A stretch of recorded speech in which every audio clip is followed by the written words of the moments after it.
Welcome to Area Reserve. This is an amazing project, soon to become one of the most beautiful landmarks here in Miami.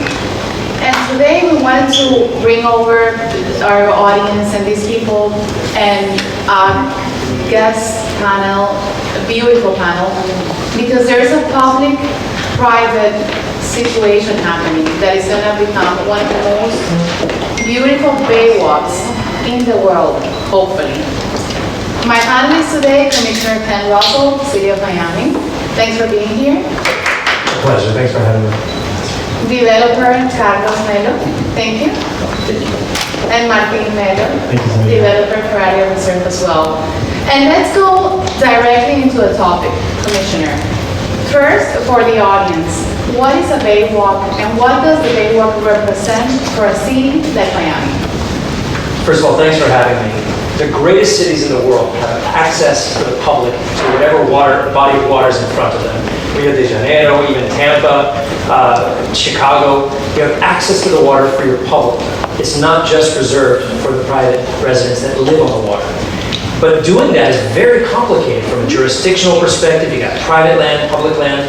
Well, the city of Miami has it in our code from over 40 years ago that as private land develops, they must give that 25 to 50 feet of access, a sidewalk along the bay, but it hasn't happened. And so it's our dream to get it finished sooner than later. It's been 40 years from all the information that we've got to actually make a baywalk happen.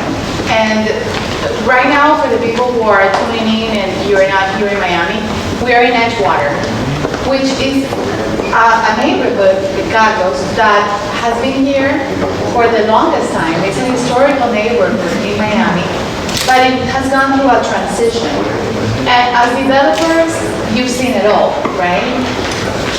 We start developing this area and not this project. So the neighborhood in 2001 it was a completely different neighborhood. It was all small houses, and you have to start assembling those houses to create a site for a big building. And this process is difficult to get it. It took us 10 years to put these 5 acres together. And now we have the opportunity to create this big piece of baywalk that is not like the commissioner says, not for the project, it's for the neighborhood. Because now everybody can access to the bay and have the connectivity north to south. We are creating a plaza at the corner to give better access to that place too. But Martin, this wouldn't have happened if developers actually wouldn't have come and developed in the area where you are next to a bay. But at the same time, you have the conviction that this is going to be better for the neighborhood, right? Yes, it's an exciting moment after 20 years of working. Our office is 2 blocks from here, so we love this neighborhood.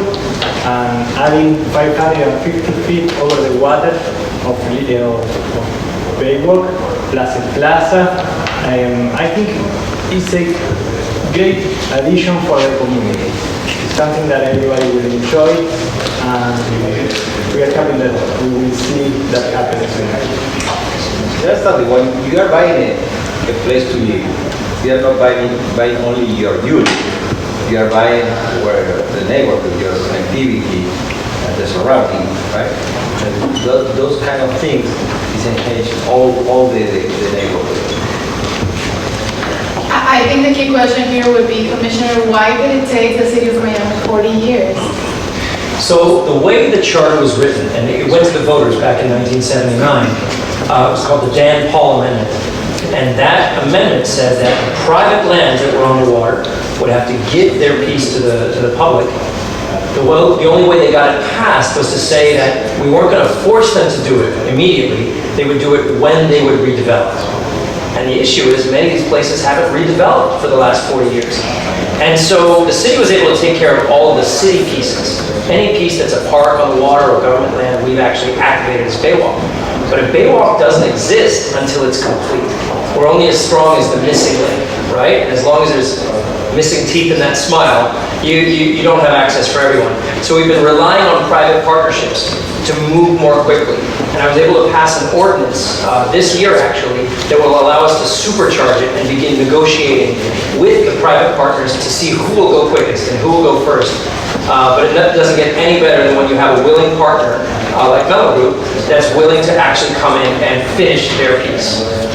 So basically what you're saying is that if there's a developer who buys land left to its site and they don't have the commitment, technically it wouldn't happen, or at this point are we looking at an ordinance that is gonna, if you buy the land, you have to make it happen?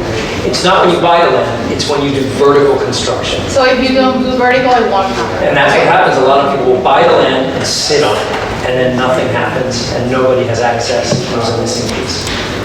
Martin, when you see the way that Edgewater is developing, and what Commissioner Russell just said regarding the fact that Miami has become a vertical city, right? What are your thoughts on continuing to develop next to the water? As a developer, do you feel that this is something that you want to do?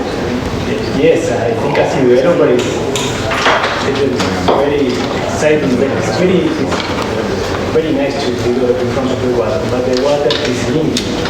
So it's hard to buy a piece of land next to the water. It took us, as my brother said, more than 8 years to assemble this piece.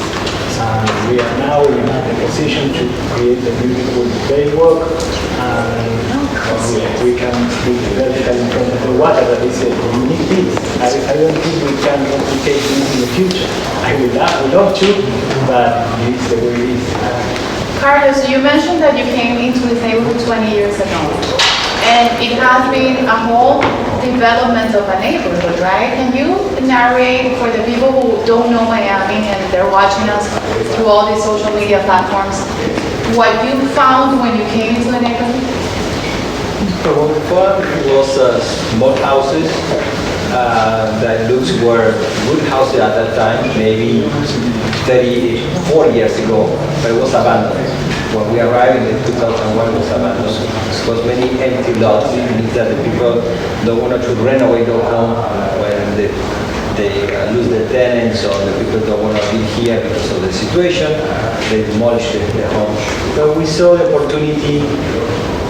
In reality, we didn't see the past, we saw the future. We said, okay, now this is the point where there is transition. Now everybody wants to live here, but that's good, because now we have the opportunity to start new. We build today 8,000 units, around 8,000 units, and most of them are in Edgewater. So you've been pioneers in the area, which is important and it's key. The location we have 3 beaches that connect Miami Beach to the land, and are all together 20 blocks, one from the other, and 18 minutes from the airport. Sanity at the back. And if you see, if you want to go vertical in Miami, like you say, you have the 36th Street to the Reckenbacker Causeway. That's it. It's all that we have in front of the bay. Edgewater, Art and Entertainment District, the downtown, right? And Brickell. And something else? That's it. That's it. Commissioner, you've been through all this area, and this is part of your district, of course. What do you think are the challenges that Edgewater faces at this point? Well, the question you asked earlier, Sabina, is whether or not it's a good idea to develop at the waterfront anymore. We have storm surge, we have sea level rise, we have massive issues coming toward us. But that's why the Baywalk is so important. It's not just about riding your bike or walking your dogs or jogging. This is our front line to storm surge and sea level rise. This is the bulwark. This is our frontage. And so when I first got into office, I reached out to our congressional representative at the time to see what resources we could find from the federal government to make this Baywalk not just an amenity, but a fortification of our city to protect our assets. And so it took more than 3 years for the Army Corps to come back with a plan. And you may have heard of this. They were willing to spend $8 billion on our Baywalk, but they wanted to make it a 20-foot wall. And we said, no. We'll take the money, but we need a better idea that is more organic to the community, yet still protects it. And that's what we're negotiating with them now. So we changed the ordinance for the city of Miami, so the code is different now, and this piece of Baywalk will have a higher seawall than we've had in the past. And so it'll have more protections for the neighborhood from storm surge coming over, from sea level rise for the future, and for resilience as a whole. Martin, as from your development point of view, when you know that you are doing a project in front of the water, and it's important, of course, to control climate change and everything else. What are your thoughts when you have to deliver not only security, because we're in a hurricane zone, but we're also in a situation of climate change, but also quality of life? Is that something that you take into consideration? Yes, of course, and thank you, Commissioner, for all your effort. How you did for this community. Of course, yes, we took that in consideration. We want the best lifestyle for our buyers, but also we know that Miami has a lot of resources and is much more prepared than any other city in the world for price level, as you can see. It's worried before it happens, so we can prevent these issues that other cities simply is going to happen and now we're thinking about. I'm very confident about Miami, the persistent price level and all that stuff. It's a city that has a lot of economic power to create this type of solution. One of the key points, Carlos, that you mentioned when you gave your first answer was the fact that Miami was a city for the future. Why do you say that? It's a young city, but at the same time it's developing. I think that it's a young adult today. Because you can have whatever you can find in the big city, you can find in Miami today. Our airport you can reach any place in the world from our airport. The port is very important, the commerce. We have all the Latin Americans that they feel that it's like the capital. Now, many states from the north are coming. 60% of our buyers in area reserve are from the United States, and most of them are from other states. And when we do rentals, the same. We saw in the last 2 years that 25% of people that start renting the new development that we have are from other states. So you envision Edgewater becoming a place where the people who have properties on the west side are going to come over to the Baywalk? Something happened there and I didn't notice. So you envision the people who rent on the west side of Edgewater coming all over to the east and this area becoming more walkable for more people to be on the street? Of course. When you have a place to go, you go. If you don't have a place to go, it's difficult. But today is more people gonna be more freedom, right? To do whatever you want to do at the time that you want to do. There are different times for do your job from your home. It means that you see more people in the street than other times. It's So Miami has become 8 to 5. Miami has become more vertical, but also is a city where people can walk, bike.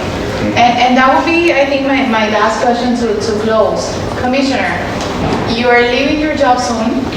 How do we make Edgewater and downtown more pedestrian friendly?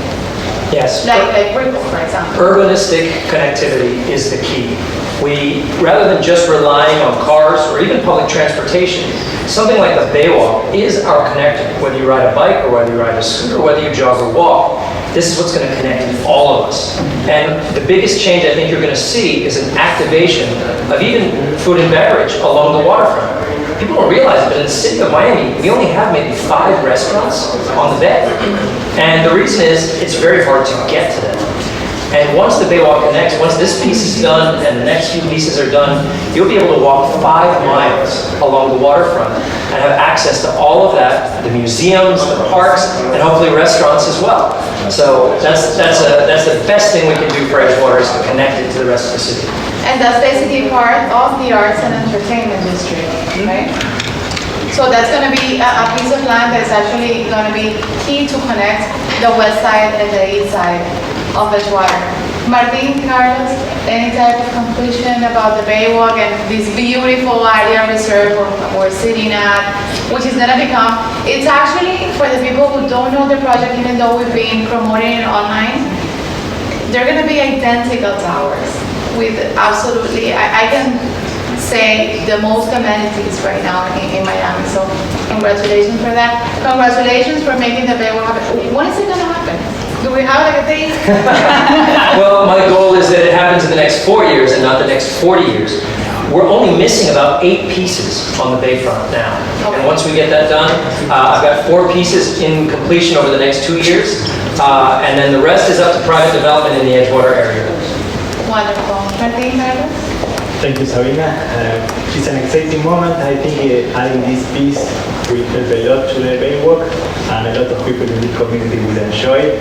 I will enjoy it because I spend like more than 8 hours in this neighborhood, so I'm happy. A day. That's a lot. Carlos? I want to say that I'm very happy to be part of the development of this city. The city of Miami is great. Then we're from Argentina, we moved here 20 years ago, but you feel from the first day that it's your home. The city give you all the opportunities to do your dreams, right? And they work together with you to try to bring the best to the community. Commissioner, any closing statement? Just thank you again. This is one of the biggest missing pieces, and now that it's going to be complete, it's going to be an asset for the whole city. So thank you. Commissioner Ken Russell, developer Carlos Melo, Martin Melo, thank you for our audience tonight. And Area Reserve is here on 25th. You come through Biscayne, you come down, and you can see this beautiful building. And then we're finally going to have a Baywalk in this amazing city that deserves to be on the water. It's impossible for us as people from Miami to only have 5 restaurants on the bay. We need more development, we need to enjoy the ocean, and it needs to be a great piece of entertainment for everyone. Thank you so much for tonight. Thank you, Commissioner. Thank you, Commissioner.